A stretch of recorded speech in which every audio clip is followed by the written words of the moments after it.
Priyanka Gandhi press conference कर रही है, सुनिए। और इससे बहुत साफ हो गया कि इनकी मंशा क्या थी।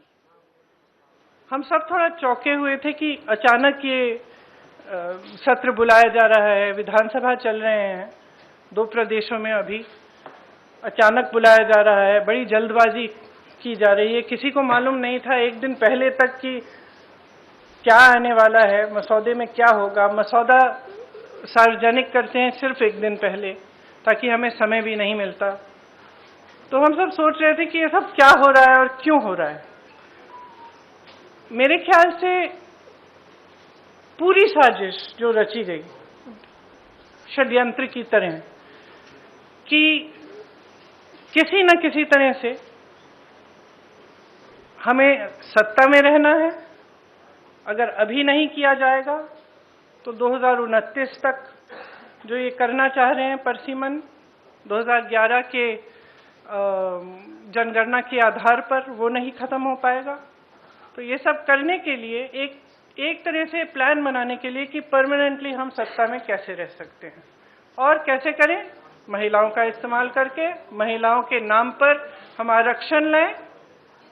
अगर ये लोग सहमत होंगे, पारित हो जाएगा, तो एक तरफ हम ये कर लेंगे, दूसरी तरफ से हमें सारी स्वतंत्रता मिल जाएगी कि काट-पीट भी करिए, सीटों में किसी तरह से भी आप परसिमन करा दीजिए। 2011 के जनगणना के आधार पर होगा तो जाति जनगणना का भी कोई उनको रिकॉग्निशन नहीं लेना पड़ेगा। तो ये साफ है कि उन्होंने सोचा चलो पारित हो जाएगा तो जीत, पारित नहीं होगा तो हम हर नेता के सामने बाकी पार्टियों को महिला विरोधी कहकर महिलाओं के मसीहा बन जाएंगे। तो आप महिलाएं हैं, हम जानती हैं कि महिलाओं का मसीहा बनना इतना आसान नहीं है, करके दिखाना पड़ता है। एक इतिहास है, कांग्रेस पार्टी का एक इतिहास है, विपक्षी दलों का एक इतिहास है, भाजपा का इतिहास है महिलाओं के संदर्भ में, और वो इतिहास बहुत स्पष्ट है। आपके खड़े होने से सदन में उसका विपरीत कहने से कोई फर्क नहीं पड़ता। महिलाएं देख रही हैं, उन्नाव को देखा, हाथरस को देखा, ओलंपिक की खिलाड़ियों को देखा, यहीं दिल्ली में सड़क पर बैठी थी, किसने पूछा उनको? मणिपुर में महिलाओं को देखा, किसने पूछा? और आज आप संसद में खड़े होकर कह रहे हैं हम मसीहा बनना। मैम, उसमें लिखा था कि सेंसस के बाद डिलिमिटेशन होगा और उसके बाद तय की जाएगी, जो भी सीट होंगी उस पे 1/3 मिलेगा। तो यानी कि सीटें बढ़ती, पर नहीं, 543 में से ही था। तो उसके लिए आप लोग तैयार हैं? हाँ, बिल्कुल तैयार है। जी प्रियंका जी, दो दिनों तक हमने बहस देखी और अब क्रेडिट उधर से भी क्लेम किया जा रहा है, आप लोग भी दावा कर रहे हैं। नहीं, हम क्रेडिट का दावा नहीं कर रहे हैं। हम आपको इतिहास के बारे में बता रहे हैं। कांग्रेस पार्टी ने 1928 में शुरू की ये बात, और कांग्रेस पार्टी की ही ये बात थी जिस वजह से आज आजादी के पहले दिन से महिलाओं को भारत में वोट डालने का मौका मिला और अधिकार मिला। तो मैम, सवाल ये था कि बीजेपी और एनडीए पूरे देश में अभियान चलाने जा रही है।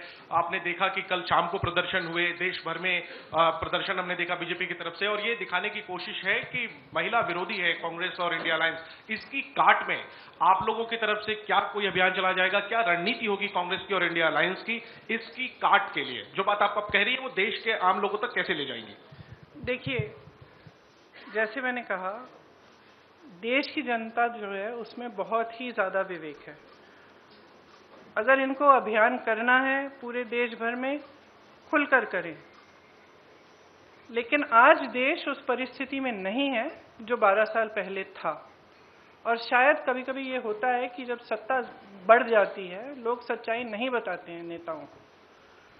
तो इस पूरे ये जो पूरा पिछले 2-3 दिनों में हुआ, इससे कुछ हद तक ये भी दिख रहा है कि ये समझ नहीं पा रहे हैं कि आज भारत बदल गया है। भारत की जनता देख रही है, समझ रही है कि मीडियाबाजी, पीआर बाजी, ये बड़े बड़े अभियान, इतना सारा पैसा डाला जाता है इसमें, ये चल नहीं